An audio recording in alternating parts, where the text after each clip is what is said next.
pense em trazer um amigo para os próximos encontros.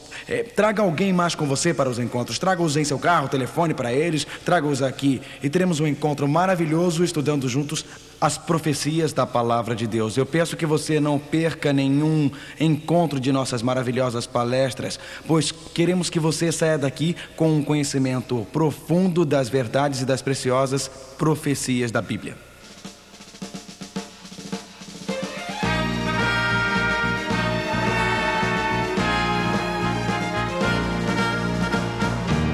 With the sound of trumpets announcing from the sky, Jesus is coming from heaven on high. See now the heavenly gates are open, Christ is passing through them. All the universe is watching as the King, our Savior King, descends to take us home. With the sound of trumpets, triumphant is the sound. Jesus is coming to right every wrong. Climax of history awaited so long. With the sound of trumpets, in the regal majesty, Jesus is coming, triumphant is He. And in His glorious train are millions, saints and angels, heaven's armies. Oh, how awesome is the great and grand display of power invincible of Christ our Lord. By His very brightness, His enemies are slain, and all earth's kingdoms are now His domain. Jesus is coming again.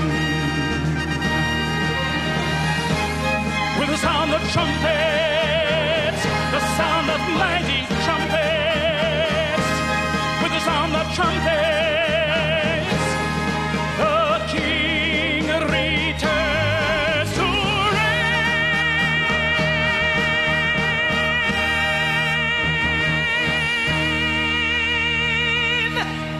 Amen. Amém. Thank you, Charles. Obrigado, Charles. Com som de trombetas, o Rei retorna. Vamos orar. Pai nosso do céu, agradecemos porque Tu és real. Não és um conto imaginário. Não és uma fantasia de criança ou esperança ilusória. Mas estamos agradecidos porque Cristo virá muito em breve redimir este planeta. Abra nossos corações hoje e que a Tua mensagem para nós fale a nós nesta noite, Pai. Transforma as nossas vidas, que possamos sair deste lugar homens diferentes e mulheres diferentes, adolescentes e jovens diferentes do que quando entramos, em nome de Jesus, amém. Hoje à noite meu tópico é a verdade presente sobre o tempo do fim, fenômenos psíquicos, conspiração da nova era. Para que direção este mundo está indo? Em outubro de 1938, 31 de outubro para ser exato, Orson Welles estava apresentando aquela novela de rádio muito famosa, A Guerra dos Mundos. Ao Welles narrar aquela novela, escrita originalmente por H.G. Wells, mas sendo agora apresentada por Orson Welles, ele descreveu um fantástico ataque sobre os Estados Unidos da América. Era uma ficção, você percebe, naquela noite de outubro. Era uma descrição dos marcianos vindos do espaço e invadindo a Terra. Na verdade, Orson Welles usou todos os efeitos sonoros como se fosse real. Ele descreveu monstros de metal, mais altos que arranha-céus, soltando fogo e demolindo tanques, destruindo soldados. Ele disse que na Filadélfia 3.000 soldados haviam sido mortos. Em Los Angeles, outros 5.000 haviam sido mortos. Ele descreveu vitórias alienígenas, descreveu aquelas criaturas como assassinas. Ele descreveu um pandemônio se espalhando por toda a América, tudo com efeitos sonoros como se fosse verdade. Agora, 4 vezes durante aquele programa naquela noite, o apresentador assinalou que isto era simplesmente uma representação dramática, uma versão atualizada da Guerra dos Mundos de H.G. Wells. Mas as pessoas perderam os anúncios. Elas realmente pensaram que os Estados Unidos estavam sendo invadidos por seres alienígenas do espaço.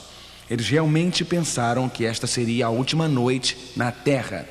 Algumas pessoas colocaram suas máscaras de gás e correram para as ruas. Outras, como este homem no Harlem, olhou para fora da janela, para o céu, gritando, aterrorizado, petrificado, procurando aqueles seres marcianos, aqueles seres metálicos que estavam descendo. Alguns indivíduos colocaram toalhas no rosto e correram para a rua, porque acreditavam que um gás marciano venenoso havia sido espalhado. Uma senhora, por exemplo, vendo outros em seu apartamento fugindo pela saída de incêndio, chamou uma amiga e disse: "Você já os viu? Estes seres assassinos, estas criaturas horrorosas?"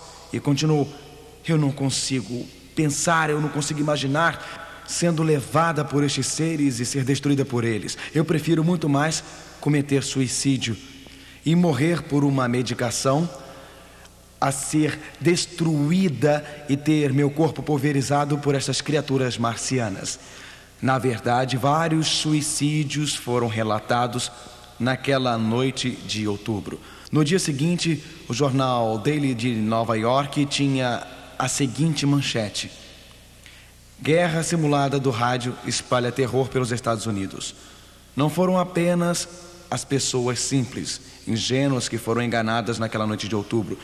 Cientistas graduados, homens de mentes abertas que tinham a capacidade de pensar sobre vidas em outros planetas, eles também foram enganados. Intelectuais foram enganados, sociólogos foram enganados, filósofos foram enganados. O povo em geral, um grupo representativo dos americanos, realmente acreditou que os Estados Unidos estavam sendo invadidos e uma grande catástrofe se aproximava.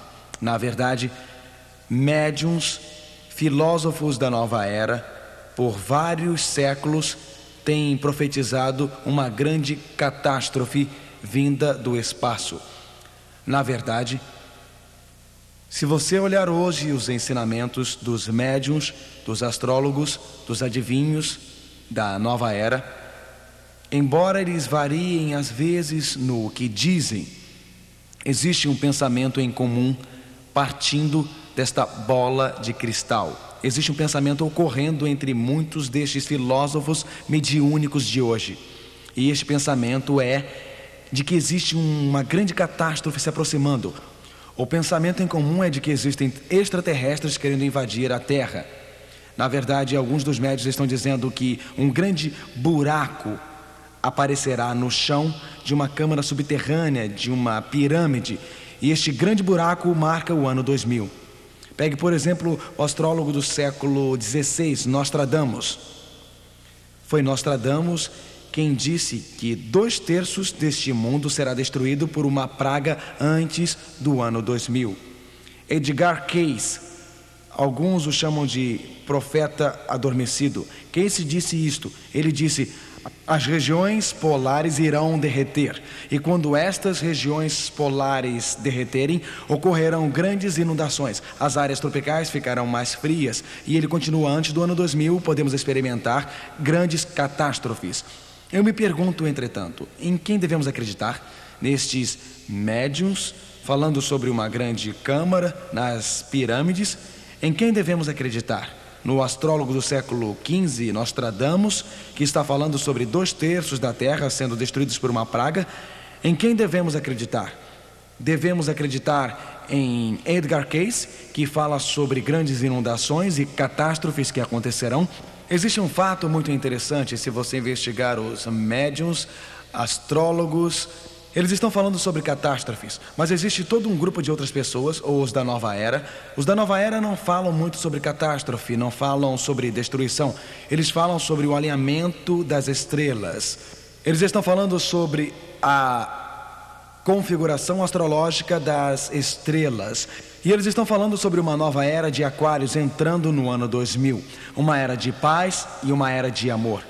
Bem, eu não tenho como objetivo nesta noite examinar todos os aspectos da astrologia e fenômenos psíquicos. O meu objetivo não é examinar todos os aspectos do movimento da nova era.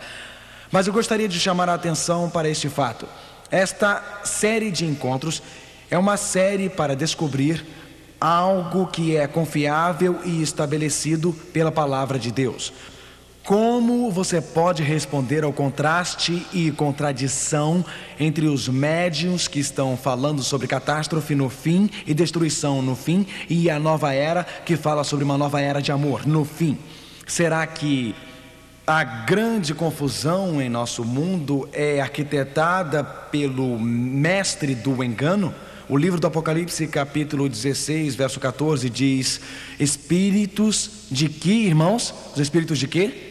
Demônios, que fazem prodígios, os quais vão ao encontro dos reis de todo o mundo. Apocalipse 16, verso 14. Antes da volta de Jesus, antes da volta de nosso Senhor, surgirão espíritos de demônios que enganarão os líderes políticos e os reis da terra.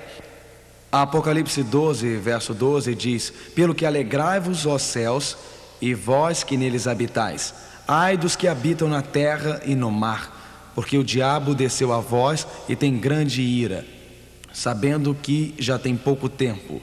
Quando Lúcifer, aquele anjo criado perfeito por Deus, foi expulso do céu, ele foi expulso do céu para a terra, mas a sua completa manifestação não vai ocorrer até que ele tenha muito pouco tempo.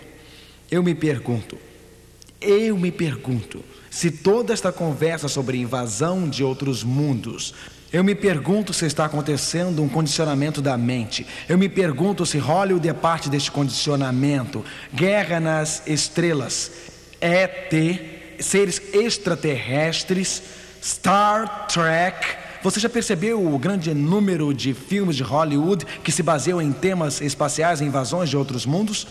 Eu me pergunto se médiuns e os adeptos da nova era se uniram. Eu me pergunto, invasões de outros mundos, uma era de Aquários. Será que Satanás está se preparando para aparecer como um anjo da luz? Será que Satanás está se preparando para enganar multidões? Porque o prêmio mais importante é a terra, e Satanás quer a terra?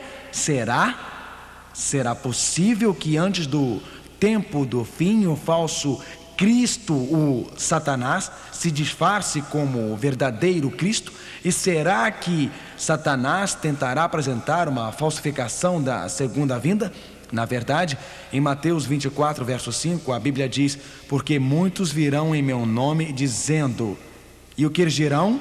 Eu sou o Cristo. Jesus disse que nos últimos dias muitos diriam, eu sou o Cristo. Mateus 24, verso 24, porque surgirão falsos cristos e falsos profetas, e farão tão grandes sinais e prodígios que, se possível fora, enganariam até os escolhidos. Será que é possível que alguns cristãos tenham aceito falsos ensinamentos a respeito da segunda vinda de Cristo, e eles também estão se preparando, sem saber, inconscientemente, para uma decepção? A Bíblia diz em Mateus 24, verso 26, portanto, se vos disserem, eis que ele está no deserto, não saiais, eis que ele está no interior da casa, não acrediteis. Você se lembra do que a Bíblia diz? Falsos cristos, falsos profetas, muitos dizendo eu sou o Cristo. O diabo descendo até você. Eis uma mensagem se espalhando: eis que ele está no deserto. E alguém lhe dissesse: Cristo já voltou em glória espetacular. E se um ser com esplendor deslumbrante se disfarçasse de Jesus?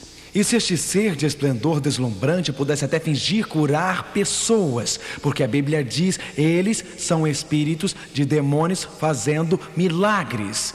Você consegue diferenciar o verdadeiro Cristo do falso Cristo? Você pode diferenciar o genuíno do falsificado? E se por acaso Satanás realmente tentar falsificar a segunda vinda de Cristo? E se Satanás realmente tentar executar uma charada? E se este anjo caído viesse não como um ser horrível, com um rabo longo e um garfo soprando fogo, mas se ele viesse entrando como um ser de esplendor deslumbrante? E se ele decorasse o sermão da montanha: bem-aventurados os mansos, bem-aventurados os pobres de espírito? E se ele começasse a repetir o sermão da montanha? E se ele andasse na terra? E se ele afirmasse curar pessoas? Você saberia? Você iria a Nova York para vê-lo? Você iria a Los Angeles para vê-lo? Você iria a Chicago ou Detroit para vê-lo? Você iria a Orlando, a Tampa ou a St. Pete? Você iria a Varsóvia, a Polônia? Você iria a Budapeste, Hungria? Se você acreditasse que Cristo estivesse lá curando os doentes? Se a sua esposa tivesse câncer, você a levaria a esse chamado curador miraculoso? Você percebe por que é tão importante entender o que a Bíblia diz sobre o fim dos tempos? Você percebe por que é tão importante, porque decepções acontecerão que podem nos derrubar ao chão? Eu prefiro escutar a Jesus do que qualquer guru da nova era. Eu prefiro escutar a Jesus do que qualquer médium. Eu prefiro escutar o que Jesus disse. Jesus nos deu uma promessa. Leiam comigo, por favor. Não se turbe o vosso coração. Credes em Deus, crede também em mim. Na casa de meu pai há muitas moradas. Se não fosse assim, eu vou-lo teria dito: vou preparar-vos lugar. E se eu for e vos preparar lugar, eu virei outra vez. O que Jesus disse, senhores, ele diz: eu virei outra vez. Em mais de 1.500 lugares na Bíblia, os profetas e o próprio Senhor diz que Jesus está voltando. Um de cada 25 versos do Novo Testamento, a Escritura diz que Jesus está voltando. Não dizem talvez voltarei, quem sabe voltarei, eu acho que voltarei, mas Jesus diz, repitam comigo por favor: virei outra vez. Para fazer o quê? E vos levarei para mim mesmo, para que onde eu estiver, estejais vós também. Talvez hoje à noite você veio aqui desencorajado. Talvez você veio aqui hoje à noite sentindo que sua vida não vale muito. Talvez você veio aqui hoje à noite se sentindo deprimido, sem valor próprio, pensando: será que alguém me ama? Jesus o ama muito. Ele não apenas morreu por você, mas Ele o ama o suficiente para mudar o curso dos céus. Ele o ama o suficiente para abraçá-lo, para levá-lo para casa com Ele. Levante a cabeça, irmão, levante a cabeça, irmã. Deixe a alegria e o encorajamento encherem a sua vida, porque Cristo está voltando para você. Você é muito importante, você é muito precioso. Esta é a resposta para a falta de amor próprio. Esta é a resposta para as emoções machucadas. Esta é a resposta para os corações quebrantados de homens e mulheres por todo esse planeta. Cristo o ama e está voltando para você. Ele diz: eu vos levarei para mim mesmo. Eu passarei os meus dedos pelos seus cabelos, eu te abraçarei ao meu peito, eu lhe direi o quanto eu gosto de você, e a tristeza e o sofrimento findarão. Jesus disse: eu virei outra vez. Hoje à noite eu quero considerar com você as verdades sobre a volta de Jesus. Estas verdades não deixarão você ser enganado. Estas verdades capacitarão você a compreender claramente os fatos a respeito da volta de Jesus. Estas verdades capacitarão você a ficar livre da decepção da nova era, da decepção de falsos esotéricos e movimentos mediúnicos de hoje. Este mundo está se direcionando para um grande, glorioso clímax, e a Bíblia esboça este evento glorioso que acontecerá brevemente. Ela descreve como o verdadeiro Cristo voltará. A Bíblia diz, primeiro, a volta de Jesus é um evento literal.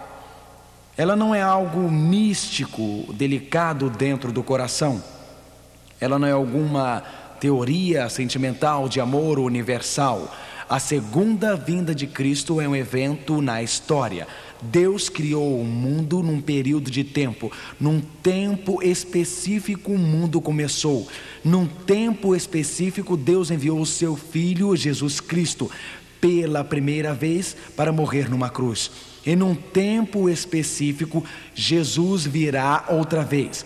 Não como uma presença penetrante, como quando um frasco de perfume quebra e o ambiente fica perfumado. Jesus, o verdadeiro Cristo, o Cristo literal, a Bíblia diz em Tito 2, verso 3, aguardando a bem-aventurada esperança e o aparecimento da glória do grande Deus e o nosso Senhor Jesus Cristo. Existe esperança para o nosso mundo lacerado e cansado. Existe esperança para o nosso planeta confuso e caótico. Existe esperança para o nosso planeta superpovoado e poluído. Existe esperança para uma geração infestada de drogas, voltada para o sexo, apática e moralmente desvirtuada. Existe esperança, pois num tempo determinado Jesus Cristo veio a primeira vez e num tempo determinado Ele virá outra vez. A volta de Cristo é um evento literal. Em segundo lugar, a volta de Cristo é um evento pessoal. Jesus não enviará emissários a esta terra via algum disco voador. Ele não enviará emissários através de alguma invasão cósmica. Você recorda, os discípulos olharam para o alto e quando eles viram Jesus depois da sua morte, depois da sua ressurreição, quando o viram ascendendo ao céu, eles torceram os pescoços, eles protegeram os olhos, eles tentaram pegar o último prolongado olhar saudoso do Messias, enquanto ele ascendia ao céu. E dois anjos descendo disseram: este mesmo Jesus que foi levado de vocês para o céu, voltará da mesma maneira que vocês o viram ir para o céu. Jesus subiu dentro das nuvens. Ele descerá de dentro das nuvens. Ele ascendeu com um corpo de glória deslumbrante. Ele descerá das nuvens. O mesmo Cristo real virá. O Cristo que andou nas ruas empoeiradas da Galileia. O Cristo que tocou os olhos do cego e eles se abriram. O Cristo que tocou os ouvidos do surdo e eles foram destampados. O Cristo que curou o braço do homem enfraquecido pela paralisia. O Cristo que ressuscitou os mortos. Este Jesus gloriosamente, espetacularmente, maravilhosamente descerá pelos corredores do céu. A volta de Cristo é um evento literal e acontecerá num dia da história. A volta de Cristo é um evento pessoal. O mesmo Cristo real voltará. A volta de Cristo é um evento visível. Nada é secreto sobre este evento. A Bíblia é muito clara. Ela diz: eis que vem com as nuvens. Leia comigo, por favor. Eis que vem com as nuvens, e todo o olho o verá. Apocalipse 1, verso 7. Quem que o livro de Apocalipse diz o verá? O que Apocalipse diz? Todo o olho. Todo significa todo, porque se todo não significasse todo, não seria todo. Não é? Todo significa todo, porque se não significasse todo, não seria todo. A Bíblia diz: ele vem com as nuvens e todo olho o verá. Os olhos dos jovens, os olhos dos velhos, os olhos dos ricos, os olhos dos pobres, os olhos dos instruídos e os olhos dos sem instrução, os olhos dos pretos, os dos brancos, os dos amarelos, os dos morenos, os olhos de todas as pessoas. Os olhos dos poloneses, os olhos dos romenos, os dos ingleses, os dos franceses, os dos brasileiros, os dos portugueses e os olhos de 43 países que estão assistindo via satélite. Todo o que a Bíblia diz, todo olho o verá. Você acredita? A Bíblia declara, amigo, e eu acredito. Nós olharemos para o céu, ele estará em seu brilho deslumbrante. A Bíblia diz: e o sinal do Filho do Homem aparecerá no céu. Então as tribos da terra lastimarão. Agora não perca isto. Todas as tribos da terra lastimarão. E eles verão o Filho do Homem vindo nas nuvens do céu com poder e grande glória. Se toda a terra pode vê-lo vindo, isto não é uma volta mística. ou era de Aquários, ou sentimento de amor. Isto não é um retorno secreto, isto não é um evento oculto. Cristo veio uma vez numa manjedoura em Belém e apenas poucos o viram. Os sábios, alguns pastores, escutaram os anjos cantar glória a Deus nas alturas. Na segunda vinda de Cristo, as trombetas do universo anunciarão a sua vinda, e todo o céu ficará incandescente com brilho deslumbrante. A Bíblia diz: eles verão, até as tribos da terra. Você sabe, eu tive pessoas me dizendo: bem, somente aqueles com olhos espirituais o verão.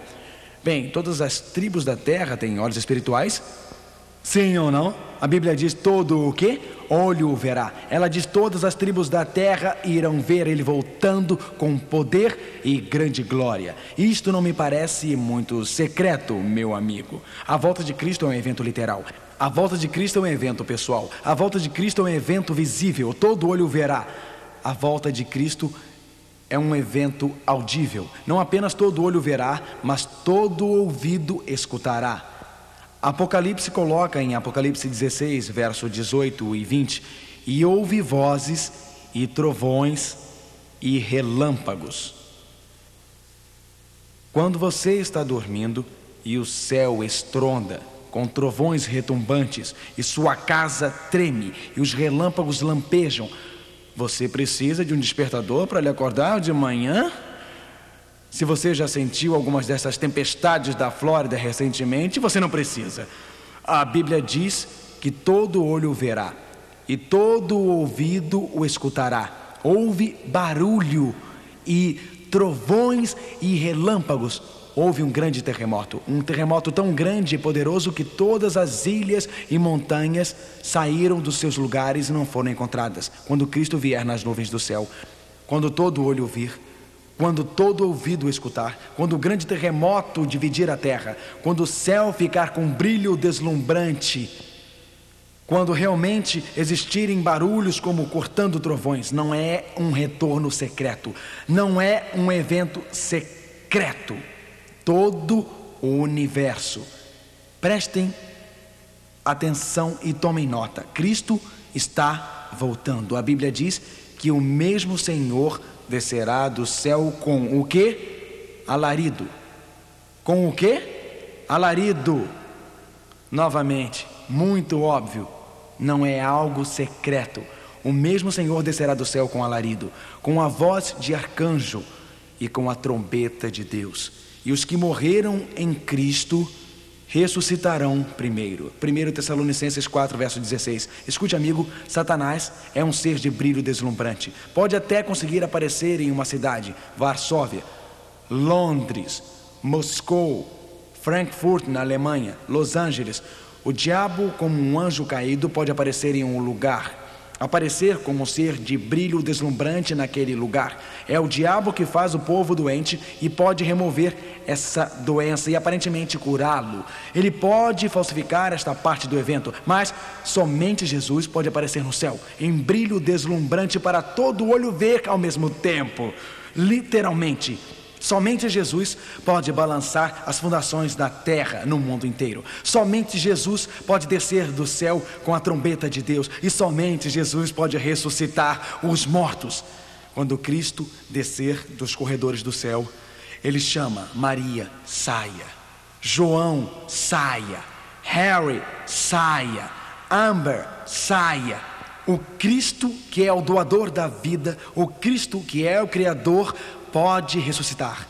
Você pode enxugar estas lágrimas, mamãe. Aquele pequeno neném que você colocou na tumba, seu primeiro filho, você comprou o berço antes do neném nascer. Você estava apenas 6 meses grávida, mas você comprou o berço. E você pintou o quarto de rosa, desejando aquela menina. A ultrassonografia mostrou que seria uma menina. Você então comprou uma pequena boneca musical e você deu corda. Seu esposo colocou a mão em sua barriga e sentiu o neném. E a bonequinha musical rodava. Mas o neném nasceu morto. E você chorou. Ou talvez foi a sua filha de 13 anos voltando para casa de uma festa na escola. Adolescentes dirigindo, correndo apenas por diversão. O carro capota e você recebe a notícia que ela morreu. Ou talvez, apenas talvez, você apenas foi ao médico, Senhor. Você não estava se sentindo muito bem em câncer na próstata. E em 6 semanas, Senhora, seu esposo estava morto. Ou talvez foi uma bomba que caiu no supermercado da cidade. Ou talvez um filho que foi para a guerra e o coração ainda anseia sua presença. O coração ainda deseja que ele fique com você. Boas novas, o mesmo Senhor descerá do céu com alarido, com voz de arcanjo. A morte findará, a tristeza findará, o sofrimento findará por causa da volta de Cristo. E se você é um ateu hoje à noite, qual é a resposta para a morte? Como você conforta aquela mãe, aquele pai, com a sua filosofia ateísta, resolve o enigma da morte? Cristianismo apresenta Jesus Cristo, o Cristo que voltará, o Cristo que descerá dos corredores do céu, o Cristo que coloca um fim à sua dor, um fim ao sofrimento, um fim à morte. Sistemas filosóficos não conseguem resolver o problema da vida. Sistemas filosóficos não conseguem resolver o enigma da morte. Mas o cristianismo diz que Deus criou o mundo. Quando ele se desviou, Deus enviou Jesus Cristo para redimir o mundo. E um dia este Cristo, um Cristo real, um Cristo literal, voltará. Um momento histórico no tempo. E resolverá o problema da dor, do sofrimento, da angústia e morte. E isto são boas novas. Porque se Cristo não voltar, a única esperança é um buraco escuro na terra, numa sepultura, com minhocas comendo o seu corpo. As boas novas são que Cristo está voltando. A Bíblia diz, 1 Tessalonicenses 4, verso 17, depois nós, o que ficamos vivos, isto é, quando ele voltar, continua, seremos arrebatados juntamente com ele nas nuvens, a encontrar o Senhor nos ares, e assim estaremos sempre com o Senhor. A volta de Jesus Cristo todo olho vê, todo ouvido escuta. Na volta de Cristo, os mortos são ressuscitados, vida nova corre pelos seus seres, e nós somos transformados num instante, transformados no momento, e nos uniremos a eles. Alguém diz, você sabe, eu estava lendo um livro, pastor Feeling, e eu li neste livro sobre a arrebatação secreta. Bom, eu vou dizer uma coisa, seja o que for que um livro fale sobre a arrebatação secreta, eu prefiro seguir este aqui. O que você me diz? Um dos problemas é que muitas pessoas leem muitos livros sobre a segunda vinda do que o livro sobre a segunda vinda. Eles estão lendo todas as coisas sobre a profecia em vez de lerem a profecia na Bíblia. A palavra arrebatação não está na Bíblia, e muito menos arrebatação secreta. Isto não está na Bíblia. Agora, o que a palavra arrebatação significa? A palavra arrebatação significa um apanhamento ou um rapto. Existirá uma arrebatação no sentido de apanhamento? Sim. No sentido de arrebatação secreta? Não. Quando Cristo voltar, agora de onde essas pessoas que acreditam na ideia de arrebatação tiram esta ideia? Bom, elas tiram de 1 Tessalonicenses 4, onde a Bíblia diz, o mesmo Senhor descerá do céu com um alarido e com a voz de arcanjo e com a trombeta de Deus, e os que morreram em Cristo ressuscitarão primeiro. Depois nós, os que ficamos vivos, seremos, qual é a palavra? Arrebatados. O Novo Testamento foi escrito em grego, mas existe uma tradução em latim, e a palavra para apanhados é arrancados ou arrebatados. Eles dizem, sim, eles são apanhados, nós seremos apanhados, não será secreto, seremos recebidos no céu, subiremos aos céus. A Bíblia não ensina arrebatação secreta, e sim ensina que nós juntos Com os mortos que foram ressuscitados, olharemos para cima e veremos Jesus voltar em glória e poder. Seremos transformados e arrebatados para encontrá-lo. Alguém perguntou: o que me diz sobre a volta de Cristo como um ladrão? Na Bíblia, a volta de Cristo como ladrão não se refere como ele virá, mas quando ele virá. Na verdade, Cristo voltando como ladrão, Jesus diz: esteja preparado, porque eu estou vindo como um ladrão. Em outras palavras, esteja preparado, eu volto rápido, repentinamente, rapidamente, como um ladrão. Por acaso o ladrão faz: prepare-se, eu estou chegando. Você recorda, lendo no jornal de alguns dias atrás, aquela história ocorrida em Toronto, Canadá? Uma família nova acabara de se mudar e eles resolveram fazer um churrasco. Então montaram a churrasqueira, eles tinham um lindo quintal e colocaram todos os móveis na casa. E na noite seguinte eles tiveram que sair para comprar algumas coisas que precisavam para terminar a arrumação depois da sua Kombi ser descarregada. Eles voltaram e vejam só vocês, eles foram usar a churrasqueira, amigos, e alguém havia roubado. Eles eram novos na vizinhança e ficaram muito aborrecidos, então disseram: o que foi que aconteceu aqui? Mas surpreendentemente, 2 noites depois, sua churrasqueira foi devolvida com esta nota: bem-vindos à vizinhança. Estavam comendo no quintal, pegamos a sua churrasqueira emprestada. Mas como incomodamos vocês, aqui estão 2 entradas para o concerto no centro de Toronto. Bom, eles ficaram muito contentes. Os vizinhos lhe deram 2 entradas para o concerto. Então na noite seguinte eles foram, e foi quando os ladrões entraram e limparam a casa deles toda. As entradas foram uma cortesia dos ladrões. Quando a Bíblia fala sobre Cristo vindo como um ladrão, não está falando sobre alguma arrebatação secreta. Ao contrário, está falando sobre a volta de Cristo quando nós não esperamos. Cristo voltando repentinamente e rapidamente. Na verdade, a Bíblia diz que este dia não precisa pegá-lo de surpresa, porque ele predisse os sinais. Cristo vem literalmente nas nuvens do céu. Cristo volta gloriosamente nas nuvens do céu. Cristo vem, Apocalipse 1, verso 7, todo olho verá. Todas as tribos da terra verão, Mateus 24, verso 30. Todo ouvido escutará, grande barulho, trovão, terremoto, Apocalipse 6, verso 14.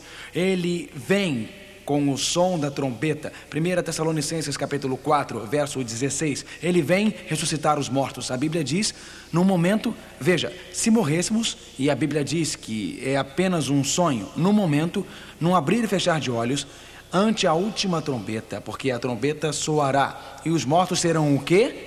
Ressuscitados, incorruptíveis, e nós seremos transformados. A Bíblia diz: ele está vindo rapidamente. Ante a última trombeta, os mortos ressuscitarão. E o que é corruptível se revista de incorruptibilidade. O que é mortal se revista de mortalidade. 1 Coríntios 15, versos 52 e 53. Isto é corruptível, meu corpo é corruptível. Na verdade, quanto mais envelhece, você descobre dores que nem tinha quando você era jovem. Isto é um pouco confuso para mim. E quanto mais você envelhece, mais dores você tem. Você pergunta, por que é assim? Mas quanto mais velho você fica, você sabe. Alguém disse que é um sinal da velhice quando você se abaixa para amarrar os sapatos e diz: o que mais posso fazer enquanto estou aqui? A Bíblia diz: isto é corruptível, se revista de incorruptibilidade. Isto que é mortal, graças a Deus que estes corpos não são os corpos que iremos levar para o céu, certo?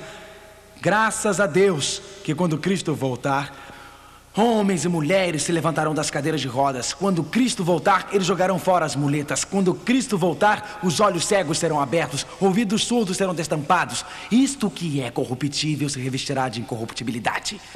Artrite desaparecerá, reumatismo, doença do coração, diabetes e câncer será coisa do passado. Nenhum tratamento médico pode capacitar você a viver eternamente. Mas quando Cristo voltar, Ele lhe dará um novo corpo imortal. Nenhum creme consegue evitar as rugas, madame. Aquelas rugas continuarão aparecendo. Você está envelhecendo. Nenhuma cirurgia plástica vai evitar isto. De jeito nenhum. Mas quando Cristo voltar, Apareceremos novamente no esplendor e glória do jardim do Éden, e Jesus vem para nos dar corpos novos, gloriosos e imortais. A vinda de Cristo a este mundo é um evento glorioso, deslumbrante, e toda a história está se movimentando para a volta de Jesus. Alguém pergunta: e sobre os dois no campo? Um é levado e outro deixado. Eles dizem: agora espere um pouco, pastor. Eu li a respeito do fato que haverá dois no campo. Um será levado para o céu e outro será deixado na terra. Isto é verdade? Existirão dois no campo, um levado ou um deixado? Isto é verdade? Existirão dois moendo no moinho, um levado e um deixado? Mas a Bíblia não diz que o que é deixado vivo. Não diz isso não. Agora, acrescente isto ao texto. O que acontece com as pessoas que são deixadas? Vamos deixar que a Bíblia explique. Eu prefiro que a Bíblia explique do que algum teólogo, você não acha? Vamos ver o que a Bíblia tem a dizer, Apocalipse 6, verso 17. Porque é vindo o grande dia da sua ira, e quem poderá subsistir? A Bíblia fala sobre aqueles que desprezam sua misericórdia, aqueles que recusam o amor de Deus, e diz que eles se esconderão nas cavernas, nas rochas das montanhas, e diziam aos montes e aos rochedos: caí sobre nós e escondei-nos do rosto daquele que está sentado sobre o trono e da ira do Cordeiro. Apocalipse 6, versos 15 e 16. Jesus quer salvar homens e mulheres. Ele não está voltando com a finalidade de destruir as pessoas. Mas se os homens e as mulheres se apegarem ao pecado, se os homens e as mulheres recusarem-se a entregar suas vidas a Cristo, para Jesus levar pecadores para o céu, seria como começar outra vez uma rebelião no céu. Começaria a cobiça, a luxúria, o rancor e a ira. Então Jesus, este ser de brilho deslumbrante, este ser de imenso amor, quando Cristo descer pelos corredores do céu, o brilho da sua glória destruirá os pecadores. Pecado é material e combustível. Você não pode brincar com Deus. Se você está persistindo no pecado em sua vida, se você está fazendo em sua vida o que você sabe que não é certo, se você está violando a sua consciência, se você está desprezando as coisas das Escrituras, este pecado está residindo em você, é combustível, e quando Cristo voltar, você será consumido pela volta de Jesus. Mas, meu amigo, Jesus fala com você hoje à noite. Você pode abandonar esta coisa e ir a Ele. Sua misericórdia fala a você hoje à noite. A Bíblia diz que quando Cristo voltar, ela diz que ela diz: e a vós que sois atribulados, descanse conosco. Quando se manifestar o Senhor Jesus desde o céu com os anjos do seu poder, como labareda de fogo, tomando vingança dos que não conhecem a Deus e dos que não obedecem ao Evangelho de nosso Senhor Jesus Cristo. Quando Cristo voltar, existirão apenas duas classes: os salvos e os perdidos. Quando Cristo voltar, este Jesus com olhos de amor, este Jesus cujas mãos foram pregadas numa cruz, este Jesus que compassivamente quer perdoar e salvar, quando Ele voltar, Ele vem para acabar com o pecado, Ele vem para acabar com a doença, Ele vem para acabar com a rebelião. Este Cristo vem em glória, e aqueles que o abandonam hoje, aqueles que rejeitam seu amor hoje, vão ser consumidos. A Bíblia diz que eles não serão deixados vivos, mas o que a Bíblia diz em 2 Tessalonicenses 2, verso 8, vamos ler juntos: a quem o Senhor desfará pelo esplendor da sua vinda. Sim, existem dois, um levado e um deixado, dois no campo. O levado é arrebatado para conhecer Cristo eternamente, o deixado é destruído.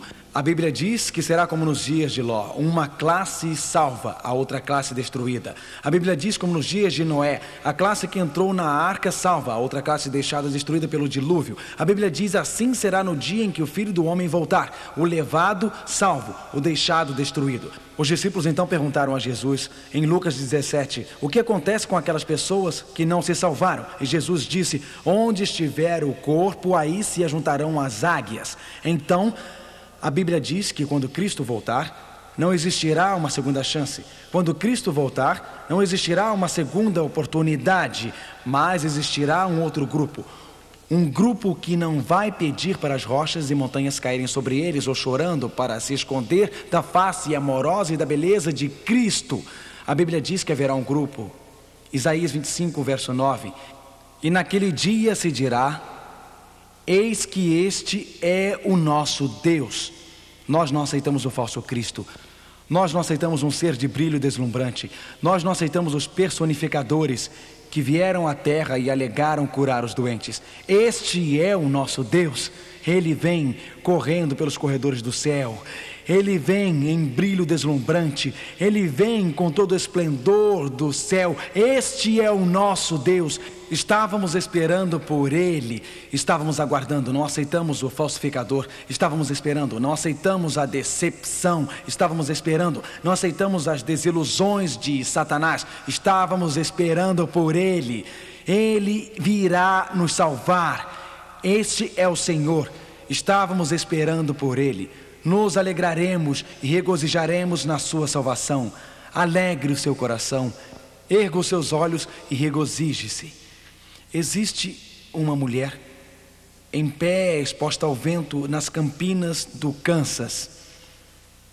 Ela vem com flores para colocar no túmulo da sua filha de 7 anos. E enquanto ela está lá, a terra treme. Ela olha para o céu está glorioso, anjos estão descendo. E ela diz: está acontecendo, isto mesmo, Cristo está voltando. E um anjo chama pequena Jack e diz: Jack, saia do túmulo. E Jack é colocada nos braços da sua mãe. E com o pai elas sobem para o céu. Levante a cabeça, amigo, Jesus está voltando em breve. Existe esta família, pai e mãe, filho e filha, viajando pela Interestadual 4 na Flórida. Estavam dirigindo, ansiosos para chegar no local de suas férias. Queriam levar as suas crianças para a Disney World. E o pai seguia na direção norte. Mas às 2 da manhã, um pouco antes de chegarem ao hotel, ele dormiu ao volante. E esta família cristã só lembra de uma coisa: as luzes brilhantes nos olhos, o barulho de vidros quebrando e o choro das crianças. Todos 4 mortos. Mas, num momento, num abrir e fechar de olhos ante a última trombeta, eles serão ressuscitados incorruptíveis. E é como se o tempo não tivesse passado. Eles sobem do túmulo e partem para algo melhor do que a Disney World. Eles estão a caminho da eternidade com Cristo Jesus, nosso Senhor. Eu a vejo lá, Maria, morando no subúrbio da cidade de Nova York. Relacionamentos destruídos um após o outro. Homens haviam usado seu corpo como um brinquedo. Eu a vejo lá no seu gueto, em seu apartamento frio. Vejo Maria lá, braços marcados, cicatrizes em seus braços pelo uso das drogas e mais cicatrizes em seu coração pelos relacionamentos destruídos. Eu a vejo lá. Vejo o seu pequeno garoto Brian. Eu os vejo lá. Ela assistiu à televisão, um programa de TV cristão. Assistiu e está escrito. Escutou a voz da profecia. Viu um fôlego de vida. Ou na sua língua, o espanhol, viu o nosso programa da profecia La Voz. Ou talvez foi um cristão que bateu em sua porta 3 semanas atrás. Ele deu uma literatura. Ou talvez ela veio a uma série de encontros como esta. Ou não sei como ela encontrou Jesus, mas ela encontrou. Então a terra treme. Os relâmpagos lampejam. Maria agarra Brian e diz: Brian, você se lembra do Jesus que eu te falei cerca de 3 semanas? Brian, você lembra de Jesus? Eu lhe disse que ele viria dos céus em glória. E ele está voltando, Brian. Estamos indo para casa, para a mansão nas alturas, abandonando este apartamento. E isto é realidade. Tudo em Hollywood é imitação barata. Tudo em Hollywood é vergonha e pretensão. Isto é realidade. Um dia nós iremos partir, amigo. Um dia, irmãos, iremos partir. Um dia, irmã, iremos partir. Um dia as Marias deste mundo partirão. Frank assentou-se em frente à sua esposa Alice. Enquanto sentava, ele disse: querida, o diagnóstico médico não é bom. Você precisa de radioterapia e precisa começar imediatamente. Você tem cerca de 50% de chance. O médico havia dito a ele, existia 80% de chance dele morrer e 20% dele viver. Mas ele disse, ele queria encorajá-la um pouco. Você tem 50%, querida. Você vai conseguir. Ele sabe como é ficar ao lado da cama dela, dia após dia. Todas as noites depois do trabalho ele ficava com ela. Ele vigiava enquanto a saúde dela desfalecia, ele vigiava enquanto ela deixava cair a mão, ele vigiava enquanto a colocava no túmulo. Mas agora é realidade, Cristo está voltando, existe alegria, existe regozijo, porque ele vê a sua esposa ressuscitada daquela encosta gramada, eles são unidos novamente. Jesus Cristo colocará um fim à doença e ao sofrimento. A volta de Jesus é um evento literal, ele realmente voltará num tempo determinado, é um evento pessoal, o próprio Jesus está voltando, é um evento visível, todo olho o verá, é um evento audível, todo ouvido escutará, é um evento glorioso para todo o universo. Na verdade, a Bíblia diz em Mateus 24 e verso 30, e verão o Filho do Homem vindo sobre as nuvens do céu com poder e grande glória. Mateus 24, verso 27, leamos juntos. Porque assim como o relâmpago sai do oriente e se mostra até o ocidente, assim será também a vinda do Filho do Homem.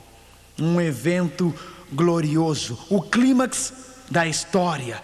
A volta de Cristo é um evento galáctico, o destino de todos os seres humanos será decidido. A guerra entre o bem e o mal acabará. A batalha entre Cristo e Satanás será consumada, começando na volta de Cristo. E vi o céu aberto, e eis um cavalo branco, e o que estava sentado sobre ele chamava-se Fiel e Verdadeiro, e seguiam nos exércitos no céu em cavalos brancos, e da sua boca saía uma aguda espada para ferir com ela as nações. Apocalipse 19, acabou, terminou, completo. Os exércitos do céu marcharam, Satanás e suas hostes do mal são derrotadas, os poderes do mal deste mundo são destruídos. Mas a Bíblia diz apenas duas classes. A volta de Cristo é um evento decisivo, ele será decisivo em sua vida. Você estará de um lado ou de outro, sem segunda chance, sem segunda oportunidade. Suas decisões na vida, minhas decisões na vida estão decidindo o nosso destino eterno. Judas 14:15 diz: eis que é vindo o Senhor com milhares de seus santos para fazer juízo contra todos e condenar dentre eles todos os ímpios. Como está você hoje à noite, amigo? Você já entregou sua vida a Jesus Cristo? Como está você hoje à noite, amigo? Você já entregou seu coração a Jesus Cristo? Quando Cristo voltar, será que você irá rever aquele esposo, aquela esposa, aquele filho, aquela filha? A Bíblia diz: virão os anjos e separarão os maus dentre os justos. Mateus 13, verso 49. Existe uma separação então, porque existe uma separação agora. As decisões de sua vida estão decidindo o seu destino eterno. Perder o céu é perder tudo. Ser consumido pelo brilho da volta de Cristo, se você estiver vivo, ou permanecer no túmulo quando Ele voltar, não ser ressuscitado, não subir para o céu, não viver com Ele eternamente, perder a chance de ficar com seu filho, sua filha, seu marido, sua esposa, seus queridos.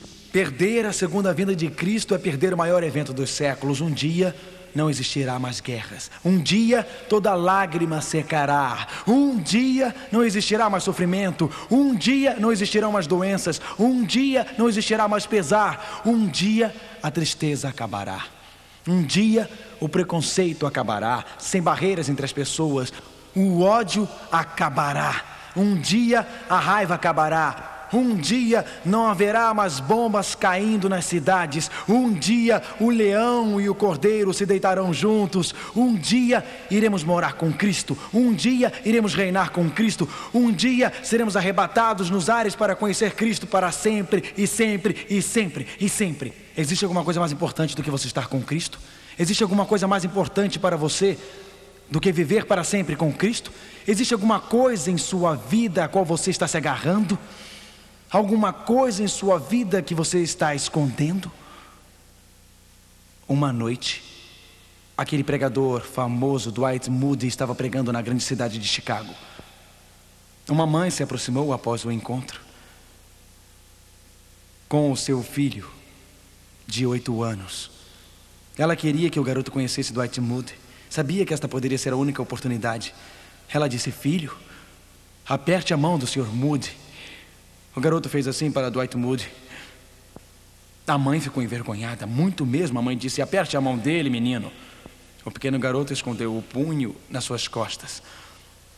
A mãe agarrou o punho e então, um por um, começou a abrir os dedos da mão do garoto.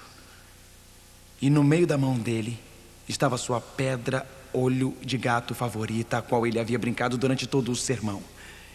Ele pensou que sua mãe iria obrigá-lo a dar a pedra para Dwight Moody.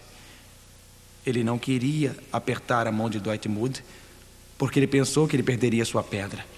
Você está com medo de perder sua pedra hoje à noite? Está com medo de ter que abandonar o álcool? Abandonar o cigarro? Com medo de ter que abandonar aquele relacionamento ilícito? Com medo que exista algo em sua vida que Jesus irá tirar? Quando Cristo voltar, isto não fará nenhuma diferença, amigo. Quando Cristo voltar, todos os carros e casas do mundo não farão diferença. Quando Cristo voltar, o emprego não fará diferença. Quando Cristo voltar, aquela conta bancária não fará diferença. Quando Cristo voltar, os títulos não farão diferença ou a posição não fará diferença. Quando Cristo voltar, a única diferença que fará é se você o conhecer. A única coisa que fará diferença é estar pronto para a sua volta. Tudo, ó Cristo, a ti entrego. Tudo sim, por ti darei. Resoluto, mas submisso, sempre te seguirei. Hoje à noite, enquanto Gayle e John cantam, você não gostaria de inclinar a sua fronte e falar com Jesus agora? Esqueça tudo. Deus pode operar um milagre em sua vida agora. Deus pode transformar seu coração agora. Por que você não conversa com Jesus? Ele diz: Senhor, eu me entrego a ti, estou dando tudo a ti. Eu quero ser um homem de Deus, quero ser uma mulher de Deus. Porque o que você abandonar não valerá a pena segurar. Se você perder a eternidade, amigo.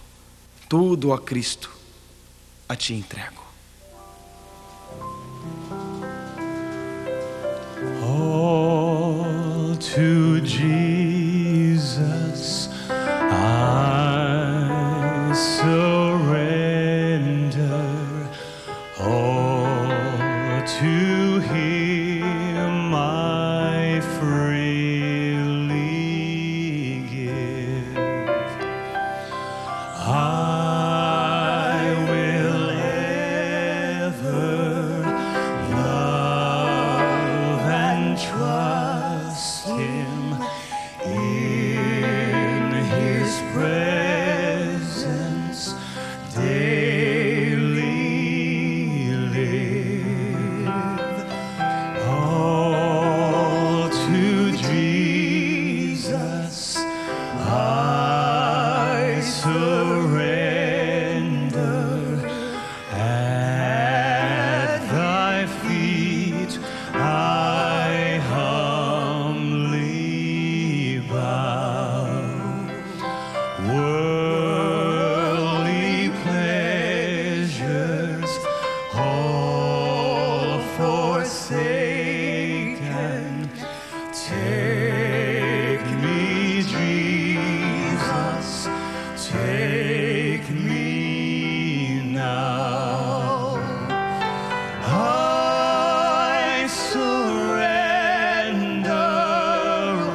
hoje à noite, neste silêncio, você não gostaria de inclinar a sua cabeça e orar comigo?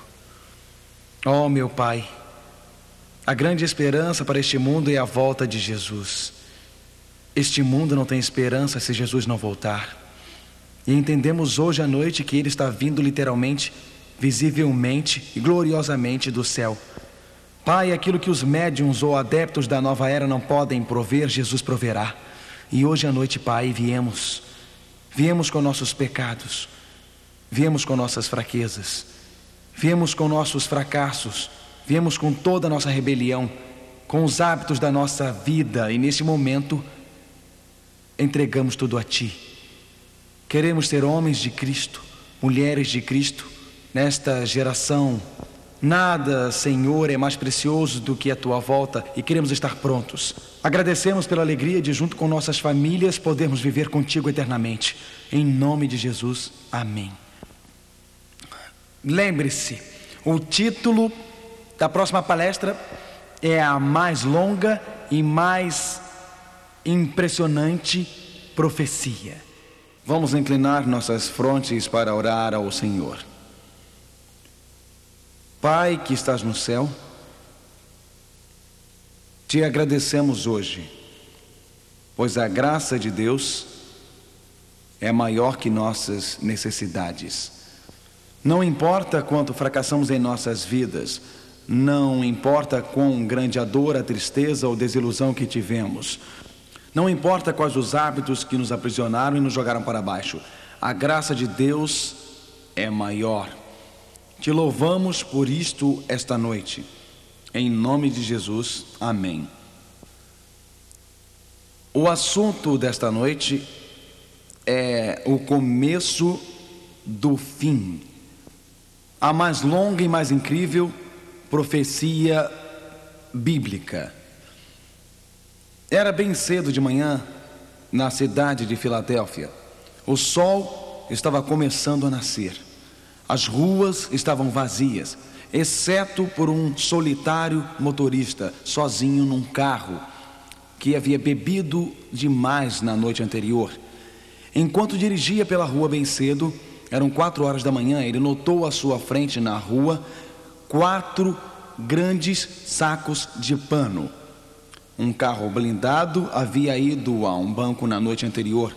Aquele carro havia apanhado os depósitos feitos no banco durante o sábado e agora estava levando o dinheiro para um depósito federal. À medida em que o carro blindado andava, as 2 portas traseiras, as portas daquele carro blindado, abriram-se e 4 sacos de dinheiro caíram na rua. Eram 4 horas da manhã.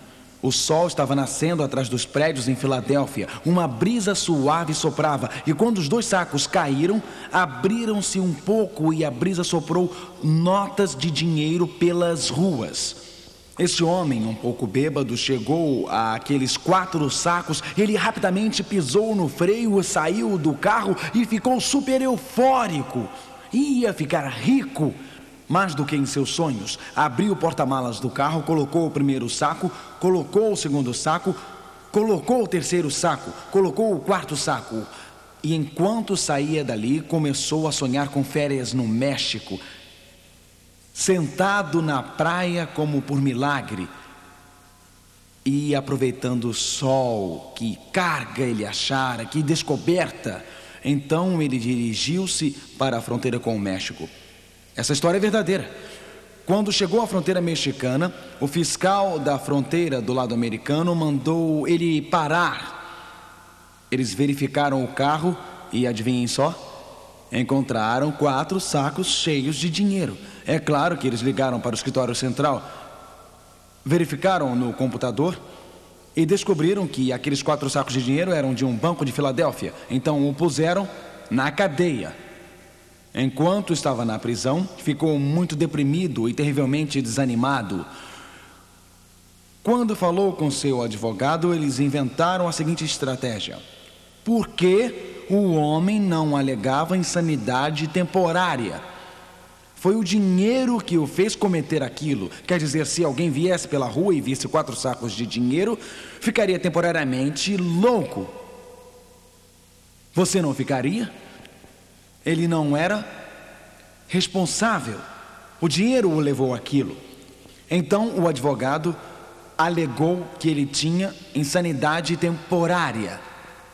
E surpreendentemente o juiz comprou a ideia e o soltou. Então o homem continuou a pensar mais um pouco. Se o dinheiro me levou àquilo, e se eu fiquei temporariamente louco, então a companhia do carro blindado é a verdadeira responsável. Eu vou entrar na justiça. Assim ele processou a companhia do carro blindado, porque as portas do carro blindado não estavam bem trancadas. E quem não ficaria louco vendo aquele dinheiro na rua? Aquelas outras pessoas são responsáveis, não eu. Não é incrível como muitas pessoas em nossa sociedade estão dizendo: alguém me levou a fazer isto. Foi meu marido, ele me levou a isso. Foi minha esposa, ela me fez fazer isso. Meus pais me obrigaram a fazer isto. A vizinhança onde eu moro, se você morasse lá, faria a mesma coisa. É genético. Meu pai perdia a cabeça, meu avô perdia a cabeça, o avô do meu avô perdia a cabeça. Todo mundo perde a cabeça em nossa família. Foi outra pessoa que me levou a isso. Os tribunais desta terra também, sabe, os tribunais também cometem erros, não? Às vezes pessoas vão para a cadeia e às vezes os culpados ficam livres. Eles me obrigaram a isto, alguém me levou a fazê-lo. Os inocentes vão para a prisão, os culpados ficam livres. Haverá um julgamento perfeito algum dia? Será que existirá um julgamento que lida com nossas ações e responsabilidades? Há um julgamento que será correto e justo. Um dos temas centrais nos livros de Daniel e Apocalipse é o tema da responsabilidade, o tema da responsabilidade moral. Na verdade, a Bíblia chama homens e mulheres que respondam por suas ações nesta geração. A última mensagem de Deus à raça humana, encontrada no livro de Apocalipse, capítulo 14, versículo 6, diz o seguinte: vi outro anjo voando pelo meio do céu, tendo o evangelho eterno para pregar aos que se assentam sobre a terra e a cada nação e tribo e língua e povo. Aqui está uma mensagem para todas as nações, todas as tribos, línguas e povos. Aqui está uma mensagem internacional para todo o mundo. Esta mensagem, leiam comigo por favor: temei a Deus e dai-lhe glória, pois é chegada a hora do seu juízo. Apocalipse 14, versículo 7. Pois é chegada a hora do seu juízo. O drama do destino descortina-se. Antes da vinda de Jesus a este mundo, é feito um anúncio perante um mundo que espera e um universo que observa. Um anúncio que chega a todo o planeta. A hora do julgamento de Deus não irá chegar. Não está no futuro distante, mas está aqui, agora. Já chegou, o destino de toda a raça humana será selado. É chegada a hora do juízo de Deus. Em Apocalipse 14 há uma mensagem, mas então há um evento que segue-se a esta mensagem. Apocalipse 14 descreve a vinda de Jesus nas seguintes palavras: olhei e eis uma nuvem branca, e sentado sobre a nuvem branca, um semelhante ao Filho do Homem, tendo na cabeça uma coroa de ouro e na mão uma foice afiada. Outro anjo saiu do santuário, gritando em grande voz para aquele que se achava sentado sobre a nuvem: toma a tua foice e ceifa, pois chegou a hora de ceifar, visto que a seara da terra já amadureceu. O que você acha que significa a seara da terra já amadureceu? Que evento é este, com o Filho do Homem vindo numa nuvem com uma foice para ceifar a seara da terra? Que evento o texto estaria descrevendo? Obviamente, é claro, a segunda vinda de Jesus. A Bíblia diz: e aquele que estava sentado sobre a nuvem passou a sua foice sobre a terra, e a terra foi ceifada. Aqui está uma descrição da volta de Cristo e o destino da raça humana finalmente selado. Mas antes da volta de Cristo, antes da vinda de Jesus, há uma mensagem que diz: é chegada a hora do juízo de Deus. Na verdade, o livro de Apocalipse descreve isto um pouco mais em Apocalipse 22, versículo 12. Vamos ler juntos. e eis que venho sem demora, e comigo está o galardão que tenho para retribuir a cada um segundo as suas obras. Se Jesus vem para dar recompensas, deve haver um julgamento antes da sua volta, para determinar quem recebe estas recompensas. A Bíblia diz: trago o galardão que tenho para retribuir. Então deve haver um julgamento para determinar quem receberá este prêmio quando Jesus vier. A Bíblia volta a este assunto do juízo vez após vez. Volta a este assunto do juízo, mas qual o significado deste julgamento? Deus não sabe quem está salvo e quem não está? Ele não sabe de tudo? Por que é necessário que ocorra um julgamento antes da vinda de Jesus? Há uma controvérsia no universo. Lembram-se que estudamos sobre o que um anjo rebelde, um anjo que Deus criou perfeito, um anjo que Deus criou com fascinante brilho, que este anjo rebelou-se contra Deus. Este anjo disse: Deus é injusto. Este anjo disse: Deus é parcial. Este anjo disse que Deus quer tirar nossa felicidade e não dá-la a nós. Este anjo diz que Deus não está fazendo tudo que pode para nos salvar e nos redimir. Este anjo diz que Deus é parcial, que ele beneficia alguns. O julgamento que a Bíblia descreve revela o grande amor de Deus, revela que Deus fez tudo o que podia para salvar cada ser humano na terra, e os homens e mulheres que estão perdidos o estão por causa das escolhas que fizeram. Homens e mulheres estão perdidos por causa das decisões que tomaram. Homens e mulheres estão perdidos porque deram as costas a este amor, rejeitam a misericórdia. O julgamento revela, antes da vinda de Cristo, que Deus fez tudo o que podia para salvar cada ser humano. Deus envia seu Espírito à sua mente. Deus revela a você em seu coração que algumas coisas são erradas. Ele o convence do pecado. Deus o leva à sua palavra. Deus envia um folheto à sua porta. Você vê um comercial na televisão, você vê um outdoor, um amigo convida você, você vem a uma reunião como esta. Deus está trabalhando de milhões de maneiras, não de 10 maneiras. Não de 2 maneiras para nos salvar. E o julgamento revela que aqueles que estiverem perdidos, aqueles que forem finalmente destruídos, aqueles que finalmente forem banidos eternamente da presença de Deus e estiverem perdidos, não estarão porque Deus não tentou alcançá-los.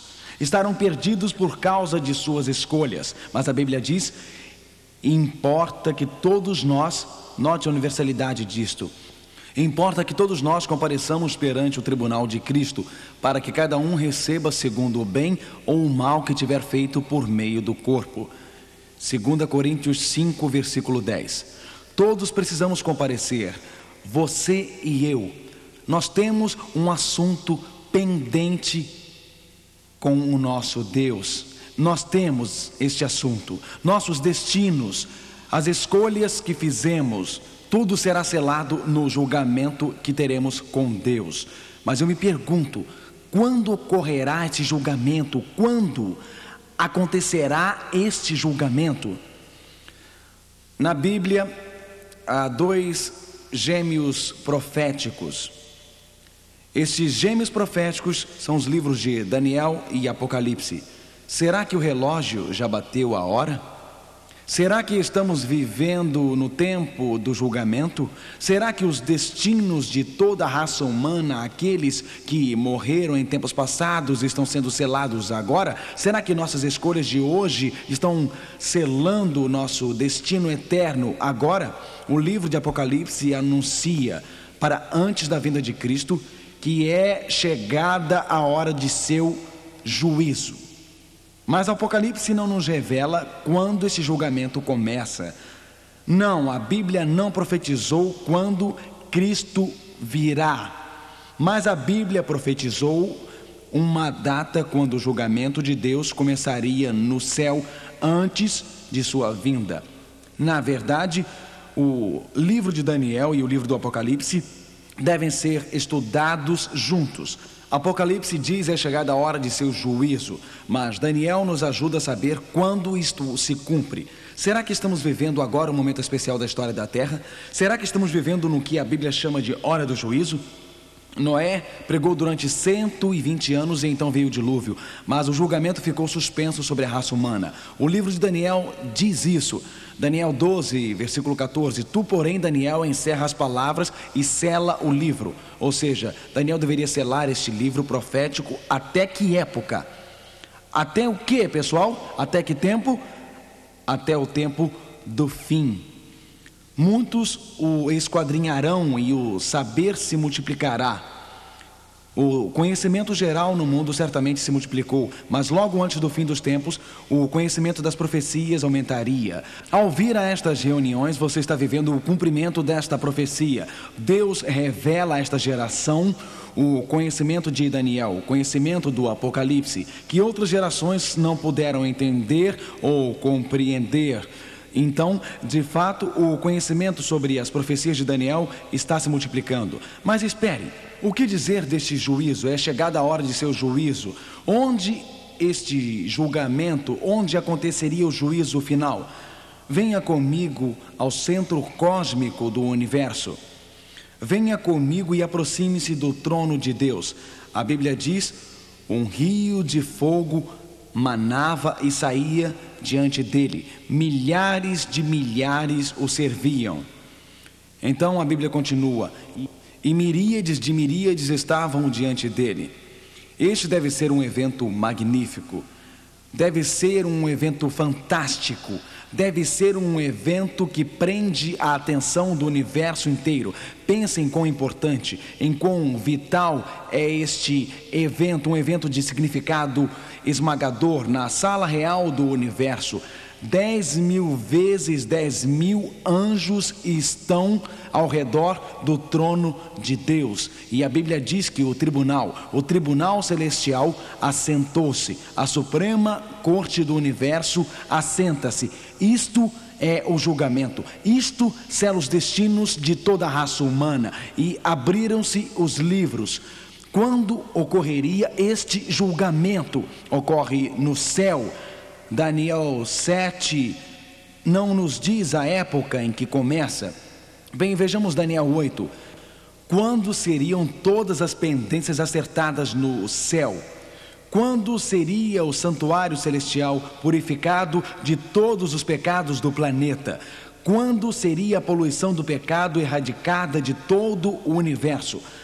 A Bíblia diz em Daniel 8, versículo 14: e ele me disse...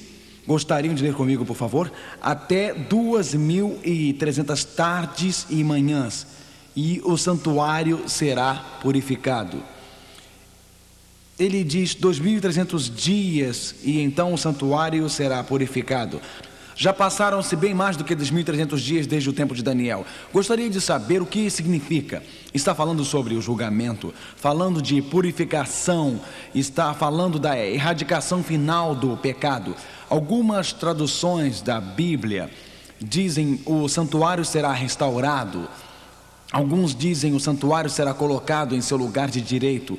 Em outras palavras, ao final dos 2.300 dias proféticos, Deus resolveria todos os eventos do universo. O nome de Deus seria honrado, o caráter de Deus seria vindicado. Deus revelaria perante todo o universo que Satanás está errado, revelaria perante todo o universo o seu amor, sua misericórdia. E no julgamento, os seres humanos seriam a evidência de que Deus é justo, evidência de que Deus é amor, evidência de que Deus fez tudo o que podia para salvar cada ser humano.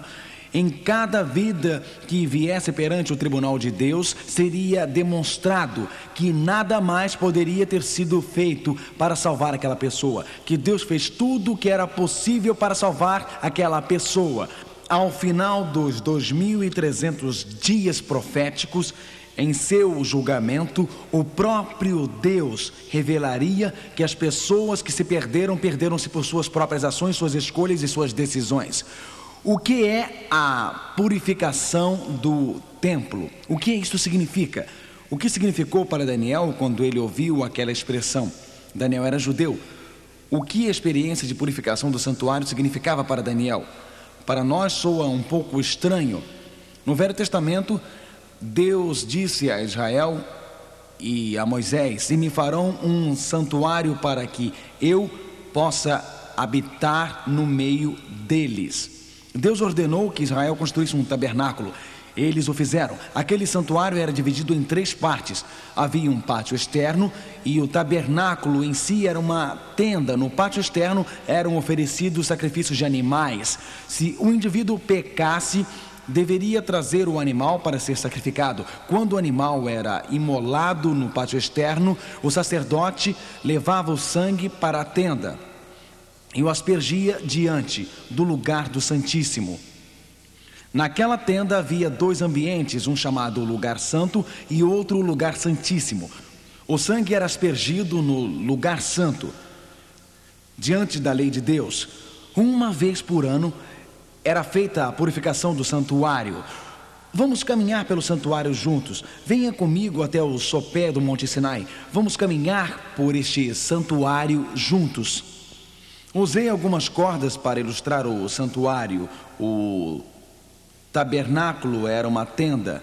No pátio havia um altar. Os cordeiros eram imolados neste altar.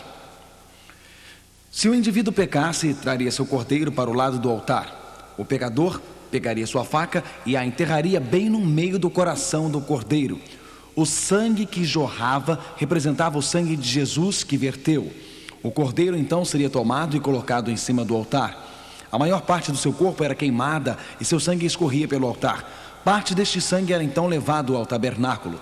No caminho para o tabernáculo, o sacerdote passava pela pia, onde lavava suas mãos. Então o sacerdote entrava no tabernáculo e, ao entrar neste tabernáculo, o santuário em forma de tenda, havia um candelabro.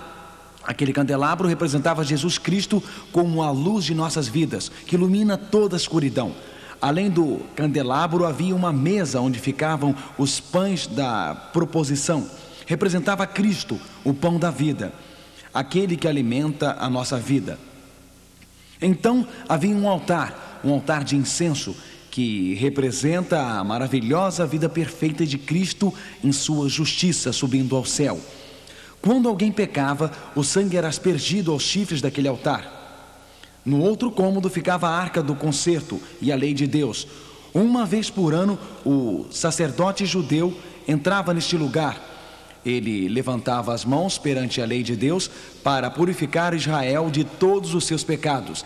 Este era o dia do julgamento final. Todo o povo de Israel reunia-se ao redor do tabernáculo para confessar seus pecados. Portanto, uma vez por ano, o sumo sacerdote judeu tinha trabalho especial a realizar. Ao final do ciclo religioso do ano judeu, que era chamado purificação do templo. O que a purificação do santuário simbolizava para os judeus? A purificação do santuário era o dia do julgamento para Israel. E como acontecia no fim de seu ciclo religioso, representava o julgamento final da raça humana.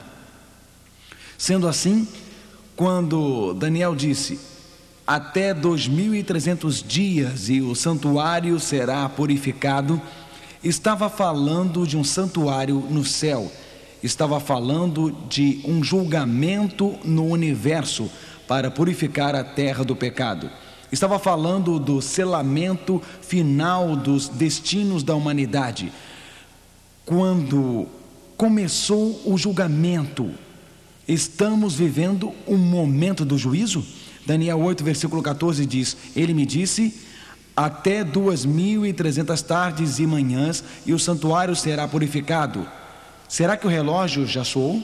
Estes 2.300 dias já se passaram? A que época se aplicaria este período de tempo? Daniel 8, versículo 17, por favor ajude-me a ler. Gabriel está explicando e diz: entende, filho do homem, pois esta visão se refere ao tempo do fim. Estes 2.300 dias, a purificação do santuário, refere-se ao julgamento em que período da história? Que período? O tempo do fim. Você pode dizer: eu não entendo isto muito bem. Bom, esta chave profética vai ajudá-lo.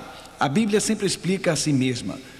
Como poderia 2.300 dias do tempo de Daniel durar até o tempo do fim? Dá um pouco mais do que 6 anos. Eis que a Bíblia diz em Ezequiel 4:7: cada dia por um ano. Números 14 e 34 diz: cada dia representando um ano na profecia bíblica. Bem, não é toda vez que você lê a palavra dia na Bíblia que ela representa um ano. Quando a Bíblia diz que Deus criou o mundo em 6 dias e descansou no 7º, estes são dias literais. Mas na profecia temos um simbolismo profético em Daniel e Apocalipse. Um dia profético é igual a um ano literal. Na profecia bíblica, 2.300 dias proféticos são 2.300 anos. O que? Literais. Portanto, de algum momento na época de Daniel, passando-se vários séculos, chegaríamos ao final dos 2.300 anos, que não seriam a data da volta de Cristo, mas a data quando começaria o julgamento no céu, quando Deus acertaria os destinos de toda a raça humana, quando as decisões tomadas por cada pessoa enquanto eram vivas, quando suas vidas seriam apresentadas a Deus no juízo. Você diz: pastor, quando isto começou? Ao ler Daniel 8, você chega ao fim. Daniel diz: eu, Daniel, desmaiei e estive enfermo alguns dias. Alguém vai dizer: Mark, isso é um pouco difícil de entender. Bem, ninguém na plateia aqui de Orlando desmaiou ainda, mas Daniel desmaiou. A Bíblia diz isso. Ele não podia entender o significado. Ele disse: espantava-me com a visão, e não havia quem a entendesse. O próprio Daniel não entendeu a visão dos 2.300 dias. Ele sabia que chegaria até o fim do tempo, mas não sabia quando isto começaria. Então a Bíblia diz que Daniel começou a orar. Daniel, em Daniel 8, não conseguiu entender a visão, mas mais tarde o anjo Gabriel desceu do céu em Daniel capítulo 9 para explicar a visão. Falava eu ainda na oração, quando o homem Gabriel, que eu tinha observado na minha visão ao princípio. Qual foi a visão do princípio? Os 2.300 dias após os quais começava o juízo e o tempo do fim. Falava ainda na oração, quando o homem Gabriel, que eu tinha observado na minha visão ao princípio, veio rapidamente voando e disse: Daniel, agora saí para fazer-te entender o sentido.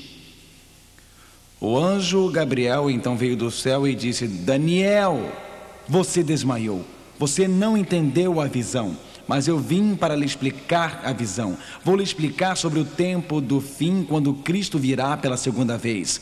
E ele disse: Daniel, vou lhe explicar esta profecia para que fique clara para você e para que não haja mal-entendidos. Na verdade, Daniel, eu vou fazer o seguinte: vou dizer-lhe exatamente quando Cristo virá pela primeira vez, para que você possa entender quando o tempo do fim se inicia da segunda vez.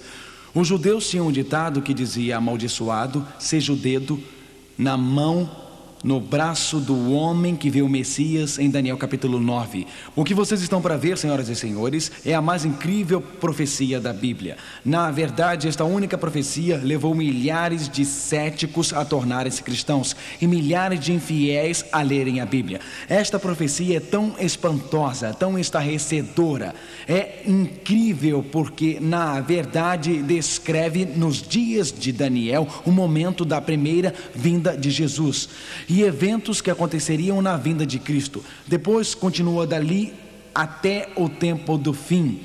O anjo Gabriel está explicando esta profecia.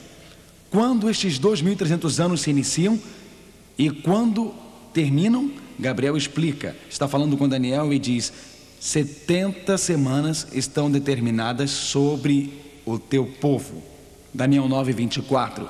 Então Gabriel diz que são 2.300 dias e complementa dizendo: as primeiras 70 semanas se aplicam ao teu povo, Daniel. Ele diz que estão determinadas para o povo dele. A palavra determinada significa que estão separadas. Então, as primeiras 70 semanas estão separadas do período total de tempo, que são 2.300 dias. Elas se aplicam ao povo de Daniel. Quem era o povo de Daniel? Quem eram?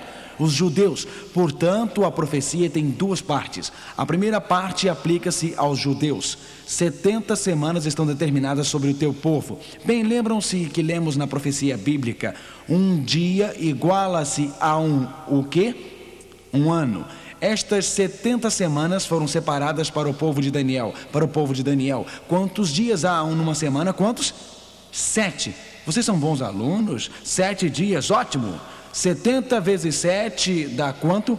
490. Então temos aqui uma profecia que dura 2.300 anos, mas as primeiras 70 semanas ou os primeiros 490 anos aplicam-se aos judeus. Uma profecia dividida em duas partes. 2.300 dias. As primeiras 70 semanas ou os primeiros 490 anos aplicam-se aos judeus. A última parte nos leva do tempo dos judeus, os dias de Jesus, até o tempo do fim, quando inicia-se o juízo. Notem quão precisa é esta profecia. Vamos começar com a primeira parte, que fala sobre a primeira vinda de Jesus e fala dos dias de Daniel. Depois falaremos sobre a segunda parte, que fala da segunda vinda de Jesus. Sabe e entende. Diz a profecia, faça o quê? Saiba o quê? Entende. Se Deus diz que devemos saber, é importante, amigos, é ou não? O que vocês acham? Se Deus diz que devemos entender, isso é importante? Deus diz o quê? Sabe e entende. Desde a saída da ordem para restaurar e para edificar Jerusalém, até ao ungido ao príncipe. Quem é este? Quem é? Jesus. Isso. 7 semanas e 62 semanas, ou seja, 69 semanas. Notem, Deus diz, sabe e entende. Desde a saída da ordem para restaurar e para edificar Jerusalém nos dias de Daniel, Jerusalém estava em ruínas. Nos dias de Daniel, os babilônios haviam atacado e destruído Jerusalém. Os medos persas logo iriam permitir que os israelitas voltassem para reconstruí-la. Então o anjo Gabriel diz a Daniel: Daniel, aqui será o ponto de partida, aqui inicia-se a profecia. Este é o ponto inicial, quando for emitido um decreto para a construção dos muros de Jerusalém. Daquela data, daquele decreto até a vinda do Messias, serão 69 semanas proféticas. E continua, as praças e ruas reedificarão, mas em tempos angustiosos. Daniel 9, verso 25. Vamos tentar entender isto. Ezequiel 4, versículo 6 é a nossa chave. Cada dia por um ano. Assim, 69 semanas vezes 7 dias em cada semana dá o quê? Dá 483 dias, ou o quê? Anos. Vamos citar nosso texto novamente. Sabe e entende. Desde a saída da ordem para restaurar e para edificar Jerusalém até ungido ao príncipe serão 69 semanas, ou 483 anos. A Bíblia nos dá algo específico. Do decreto para restaurar Jerusalém até o ungido. O que significa a palavra ungido? Significa Messias. Seriam então 483 anos, de acordo com Esdras, capítulo 7, versículo 13. O decreto para restaurar e reconstruir Jerusalém foi emitido em 457 a.C. Esta é uma data concreta na história. Bem, houve mais de um decreto. Vários decretos foram emitidos, mas este decreto permitiu que Israel voltasse para adorar, como disse a Bíblia. Se começarmos com o decreto para restaurar e construir Jerusalém em 457 a.C. e avançarmos 483 anos no tempo, isto nos levaria ao ungido, ao príncipe. Mas a mudança de antes de Cristo para o ano Domini pode ficar um pouco confusa. Simplificando as coisas, vamos pensar no tempo como passos. Eu estou aqui em 457 antes do zero. Simplesmente começo a caminhar 1, 2, 3, 4. E se eu andar 457 passos, eu chego ao zero, não é? Houve um ano zero na história? Não, nunca. Passou um ano 1 antes de Cristo para o ano Domini 1. Não ano zero, me leve ao ano Domini 1, mas não quero andar 457, quero completar 483 passos, que são 26 anos a mais que 457. Isto me levaria ao ano 27 de nossa era. Se traçarmos uma linha a partir do ano 457 antes de Cristo, avançando 483 anos, chegamos ao ano 27 AD. O profeta Daniel predisse que Cristo, o ungido, viria. Ele seria ungido como Messias no ano 27 antes de Cristo. O que aconteceu no ano 27? Jesus Cristo, o Messias, apareceu em cena. Foi até João Batista. Lembre-se da palavra ungido. quando Jesus foi ungido, foi batizado, em que ano isto aconteceu? No 15º ano de Tibério César. No 15º ano de Tibério César, quando todos eram batizados, sucedeu que Jesus também foi batizado. Enquanto orava, os céus abriram-se. Então vejam que coisa maravilhosa. O 15º ano de Tibério César foi exatamente o ano 27 depois de Cristo. Jesus, o Messias, veio exatamente no tempo predito por Daniel, o profeta. Jesus, o Messias, foi ungido pelo Espírito Santo no ano 27 depois de Cristo. A Bíblia diz: e o Espírito de Deus desceu como pomba vindo sobre ele. A Bíblia não é um livro comum. Jesus não é um homem comum. Este livro foi inspirado por Deus e predisse esta profecia maravilhosa. Predisse muitos anos antes a data exata em que Cristo seria batizado pelo Espírito Santo. O decreto foi emitido no outono de 457 a.C. 483 anos à frente nos levam ao outono do ano 27. Foi precisamente não apenas no ano 27, mas no outono que Cristo foi batizado. A Bíblia diz que Jesus falou do céu, ou melhor, o Pai falou sobre Jesus: tu és meu filho amado, em que me comprazo. Quando Cristo foi batizado, iniciou seu ministério de 3 anos e meio como Messias. Na verdade, Jesus disse em Marcos 1, versículo 15, nas seguintes palavras: o tempo está cumprido. O que Jesus quis dizer quando disse que o tempo estava cumprido? Que as profecias de Daniel realmente se cumpriram. O tempo está cumprido. Eu estou aqui, eu sou o Messias da profecia. Para aqueles de vocês que estudam a profecia, saibam que eu sou ungido, saibam que eu sou o Messias. Eu vim para verter o meu sangue por seus pecados. Jesus disse: ele é o Messias que veio na hora certa e anunciou que o tempo estava cumprido. Mas a profecia continua. A profecia diz em Daniel 9, versículo 26: depois das 62 semanas, o ungido será eliminado, embora não tenha pecado. O que significa o Messias ser eliminado? Ele seria o quê, amigos? Ele seria o quê? Crucificado. O que significa? Significa que Cristo, embora sem pecado, morreria por mim e por você. A Bíblia diz que após 62 semanas o Messias seria eliminado, e acrescenta que ele faria firme aliança com muitos por 1 semana. Lembre-se que 69 das 70 semanas já se passaram em 27 depois de Cristo. Lembre-se que o anjo Gabriel disse a Daniel que 70 semanas aplicavam-se ao seu povo, isto é, os primeiros 490 anos aplicavam-se aos judeus. 483 anos terminaram no ano 27 depois de Cristo. Falta apenas 1 semana profética, ou seja, 7 dias ou 7 anos. Ele, Cristo, faria aliança com muitos durante 1 semana. Mas no meio da semana faria cessar os sacrifícios. A metade de 7, turma, qual é a metade de 7? 3,5. Então, no último meio da última semana, 3 anos e meio após o outono do ano 27 depois de Cristo, Cristo seria crucificado. A coroa de espinhos seria colocada em sua cabeça. Ele levaria a cruz até o Monte Calvário, até o Gólgota.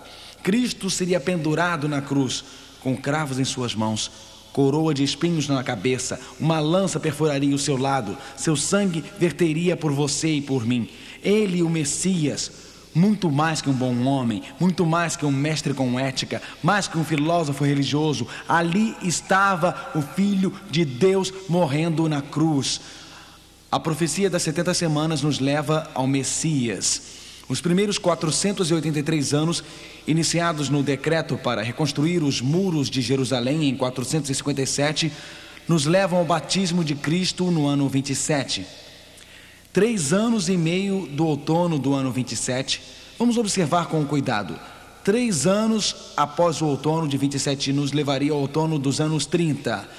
Mas não quero avançar 3 anos, eu quero avançar 3 anos e meio, porque a Bíblia diz, no meio daquela última semana, ou metade de 7, a Bíblia diz, 3 anos e meio do ano 27, o Messias iria ser crucificado ou eliminado. 3 anos me levariam ao outono do ano 30, mais 6 meses me levariam à primavera do ano 31. O que exatamente aconteceu na primavera do ano 31? Cristo, o Messias, foi crucificado. Ele tinha 33 anos, mas o ano era 31 depois de Cristo. Foi exatamente na primavera, quando o Cordeiro da Páscoa estava sendo oferecido, que Cristo, nossa Páscoa, morreu por nós. 3 anos e meio mais tarde, no outono do ano 34 depois de Cristo, o Evangelho alcançou os gentios. No meio da semana, Cristo, o Messias, foi crucificado, eliminando todo o sacrifício de animais. Vocês se lembram que quando Jesus morreu na cruz, os sacrifícios de animais que apontavam para a sua morte cessaram. Quando Jesus morreu na cruz, a Bíblia diz, sua carne foi dilacerada. Em Marcos 15:38 diz que o véu do santuário rasgou-se em 2 partes, de alto a baixo. O véu daquele santuário terreno foi rasgado. Não haveria mais necessidade de sacrifícios num santuário terreno. Cristo era o verdadeiro Messias. Cristo, o genuíno Messias. Cristo, o verdadeiro Messias, morreu na cruz do Calvário. Você e eu podemos nos reunir ao redor da cruz. Ele não era uma imitação. Ele não estava fazendo uma simulação. Ele não era um redentor falso ou artificial. Ele era o Cordeiro de Deus. Ele era o Filho de Deus. Ele era o Redentor enviado por Deus. Você pode colocar a sua vida nas mãos dele. O sangue que foi vertido por seus pecados era sangue divino, para que você e eu pudéssemos ser libertos. Que profecia! Deixe-me acrescentar algo. Existem pessoas que dizem, esse verso em Daniel não está se referindo a Jesus, quando fala sobre a metade da semana fará cessar o sacrifício. Algumas pessoas acham que está falando do anticristo. Deixe-me fazer uma pergunta. Quem vocês acham que desenvolveria uma teoria de que isso está falando sobre o anticristo para minar o poder de uma das maiores profecias da Bíblia, que fala sobre o verdadeiro Cristo? Não seria mais um truque de Satanás? Meu amigo, Jesus o Messias é o tema do verso 24, Jesus o Messias é o tema do verso 25, e Jesus o Messias é o tema dos versos 26 e 27. Ele é o nosso Messias, não há outro. Esses versos predizem que o Messias morreria crucificado no 14º dia do primeiro mês judeu, no ano 31 depois de Cristo. Cristo morreu no ano certo, o ano 31, no momento certo do ano, a primavera, no dia certo do ano, o dia da Páscoa, exatamente como a Bíblia predisse. Esta profecia realmente foi cumprida ao pé da letra. De acordo com esta profecia, o concerto de Deus, os primeiros 490 anos da profecia com os judeus terminaria no ano 34 depois de Cristo. O que aconteceu no ano 34? No ano 34, Estevão levantou-se e acusou os líderes judeus de terem crucificado o Filho de Deus. Como resultado disso, esses líderes do Sinédrio emitiram um decreto formal para o apedrejamento de Estevão. No ano 34, estes 3 eventos aconteceram. Estevão tornou-se o primeiro mártir cristão ao final das 70 semanas dos 490 anos. Ao final dos 490 anos das 70 semanas, os líderes judeus rejeitaram o Evangelho. Nesse período de tempo, Deus chamou o apóstolo Paulo e o Evangelho foi pregado aos gentios. Esta profecia foi cumprida com exatidão. Os primeiros 490 anos aplicam-se aos judeus, os últimos 1810 anos aos gentios. Os primeiros 490 aplicam-se a eventos que ocorreram durante a vida, antes e durante a vida de Jesus. Do ano 457 a.C. ao ano 34 depois de Cristo, passaram-se 490 anos. Mas você pensa, espera um pouco, a Bíblia disse, até 2.300 dias ou anos, e então começaria o juízo no céu. Então Deus começaria o trabalho de selar o destino de toda a raça humana. Deus amarra os eventos que podemos ver com nossos olhos, eventos que podem ser provados na história, na terra, na vida de Cristo. Jesus seria batizado no ano 27. Jesus seria crucificado na primavera do ano 31. O evangelho seria pregado aos gentios em 34. Jesus amarra esses eventos terrenos com um evento que teria lugar no céu antes do fim dos tempos. Ele amarra eventos que sabemos ser historicamente verídicos. Na primeira vinda de Cristo, há um evento que ocorreria no céu, que aceitaríamos pela fé no que a Bíblia diz. Note que os primeiros 490 anos terminaram no ano 34. Isto significa que restariam 1810 anos para completar a profecia dos 2.300 anos. 34 mais 1810 nos levaria ao ano de 1844. Desde 1844 temos vivido no que a Bíblia chama de hora do juízo. Desde 1844 temos vivido nos dias em que Deus diz: basta! Os destinos da raça humana devem ser selados agora. Meu povo precisa entender que vou voltar em breve. Meu povo precisa entender que estamos vivendo as últimas horas da história da terra. Este é um momento único. Este é um momento singular. Os nomes daqueles que morreram em épocas passadas aparecem diante de Deus para serem julgados. O destino da raça humana é selado. A Bíblia diz: Ele me disse, até 2.300 tardes e manhãs, e o santuário será purificado. Que gloriosa palavra, irmãos. Ao final dos 2.300 anos, Cristo se apresenta.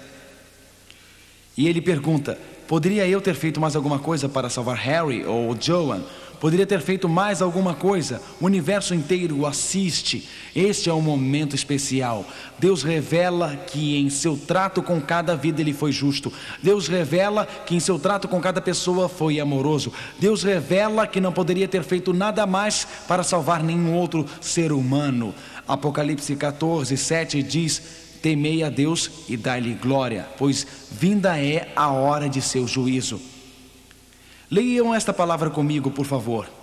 Vinda poderia ser verdade que estamos vivendo na hora do juízo. Poderia ser verdade que os destinos de toda a raça humana estejam sendo selados.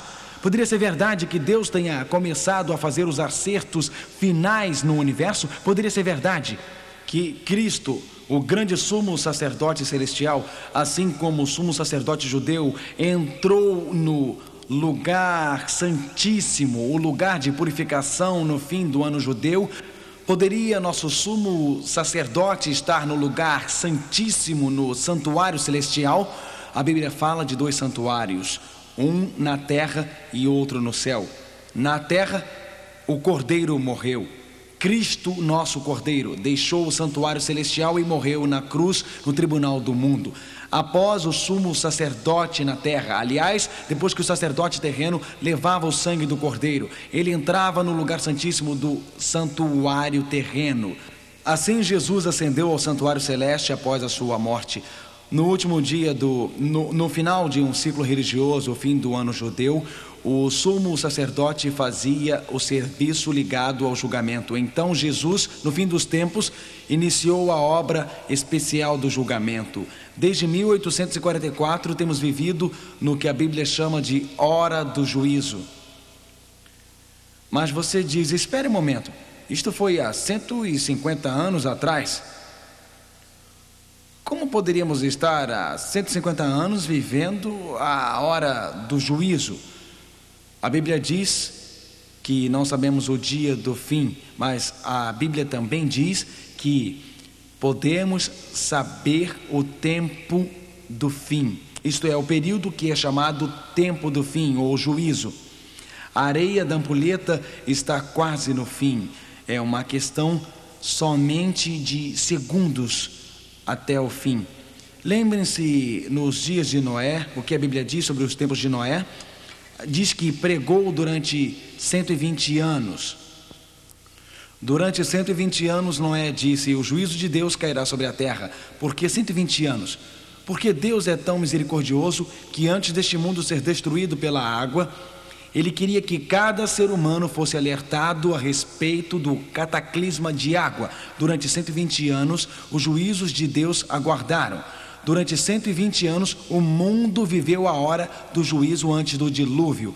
A população mundial é muito maior hoje. Então, Deus diz que estamos vivendo a hora do juízo no santuário celestial. O destino de toda a raça humana será decidido. As decisões que tomamos estão selando este destino. Não é um momento comum, não é um momento comum na história da Terra, é o fim dos tempos. Estas são as horas finais da Terra. Em 120 anos, o dilúvio veio no tempo de Noé. 120 anos, são 150 anos que temos vivido. Quando Deus dirá basta, quando Jesus fará cessar o tempo, nós não sabemos, mas já iniciou-se o julgamento. Jesus está chamando você e eu esta noite para selarmos o nosso destino. Ele está nos chamando de volta à cruz. A Bíblia diz em Hebreus 9, versículo 24: Jesus não está num santuário feito por mãos. Jesus não está esta noite num tabernáculo feito por mãos. Jesus está na presença de Deus por nós. Notem, Cristo não entrou no lugar santíssimo, entrou no próprio céu. E agora está diante da presença de Deus por nós. Onde está Jesus? Está diante do trono de Deus. Está lá para representar você. Está lá para representar a mim. Desde 1844 temos vivido a hora do juízo. O destino de cada ser humano está sendo decidido. Cristo logo, logo voltará. Mas perante o trono de Deus, você tem um amigo. Diante do trono de Deus você tem um advogado. Diante do trono de Deus você tem alguém que quer representá-lo quando chegar o momento de seu nome ser julgado. Cristo estará lá por você. Quando seu nome aparecer diante da lei que você quebrou, se o permitir, Jesus o representará. Seu sangue vertido cobre todos os pecados. Sua culpa pode ser desfeita. A areia da ampulheta está quase no fim, mas os braços de Cristo estão abertos para você hoje à noite. Muitos anos atrás, no campo do Kansas, um pequeno garoto pedalava e pedalava sua bicicleta. E enquanto ele pedalava, ele entregava jornais. Este era o seu emprego, um jornal após o outro. Pedalava até uma casa e entregava jornal. Pedalava até a outra casa e entregava jornal. As fazendas eram distantes e ele tinha que fazer as entregas. E à medida que este garotinho pedalava, sempre sonhava com a entrega dos jornais. Eu vou ganhar dinheiro suficiente para comprar um cão labrador. É isto que eu quero. Isto foi há muitos anos. Ele sabia que tinha que guardar $25. E assim continuava poupando o seu dinheiro. Um dia estava pedalando até uma fazenda. Lá havia um senhor sentado na varanda, balançando-se na cadeira. Viu uma placa e a placa dizia: cães labradores à venda. O coração do garotinho deu um salto. Ele largou a sua bicicleta e os jornais na estrada e correu até a casa e disse: Senhor, eu gostaria muito de dar uma olhada nos seus cães labradores. Eu posso dar uma olhada? Eu tenho dinheiro, Senhor. O homem assoviou e os cachorros vieram correndo. A mãe era uma cadela linda e os 5 filhotinhos de labrador eram maravilhosos, eram filhotinhos lindos. Então, alguns minutos depois, um filhote enlameado chegou correndo. E esta fêmeazinha havia nascido aleijada. Uma de suas pernas era torta, retorcida. O garoto perguntou ao fazendeiro: o que havia acontecido àquele filhote? Aquela cadela é aleijada.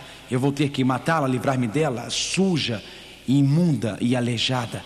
O garoto disse: é esta mesma que eu quero esta. Eu lhe darei $25, Senhor. Eu lhe darei $25. Eu quero aquele filhote. O homem disse: você é maluco? Por que pagar 25 por aquela se pode ficar com um cão saudável? O garoto então levantou a sua calça e ao levantá-la deixou à mostra sinais que diziam tudo. um aparelho de metal, correias de couro. O garoto tinha tido pólio, sua perna era aleijada.